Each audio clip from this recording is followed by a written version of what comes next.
مسائل کے حل میں سلسلہ سوچ کی بارش کے ساتھ حاضر خدمت۔ السلام علیکم ورحمۃ اللہ۔ دعا کے چند اشعار اپنی قوم کے لیے کہ اللہ تبارک و تعالی ہم پر خصوصی رحم فرمائے۔ یا رب میری سوئی ہوئی قوم کو جگا دے، یا رب میری سوئی ہوئی قوم کو جگا دے، ایمان دے کر انہیں مومن ہی بنا دے۔ ہر سمت جو چھائی ہے نفرت کی سیاہی، اپنے مقدس نور سے اس کو بھی گھٹا دے۔ یا رب میری سوئی ہوئی قوم کو جگا دے۔ نفرت کی جلغار میں ہر کوئی گم ہے، اپنے اندر کا میل اس کو بھی دکھا دے۔ ہر سمت ابلیس کی خوشی کی ہیں صدائیں، اصل جو دشمن ہے میرا مجھ کو دکھا دے۔ متحد ہو کر لڑنا تھا ہمیں دشمن واحد سے، اس نے ہمیں لڑوا دیا اب تو ہی پناہ دے۔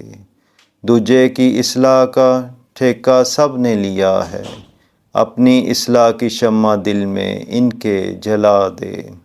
عرفان کی تو التجا ہے بس ایک رب کعبہ سے، ہر نمازی کو تو پرہیزگار بھی بنا دے۔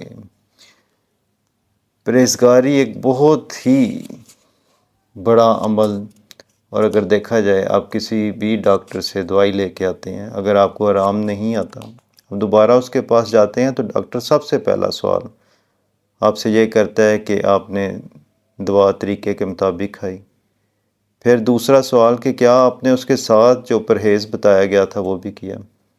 تو ساتھ بیٹھا ہوا کوئی اگر کہہ دے ڈاکٹر صاحب کے مریض نے پرہیز نہیں کیا، تو ڈاکٹر صاحب فوراً کہتے ہیں کہ آپ کو دعا کی ضرورت نہیں، کیونکہ دوائی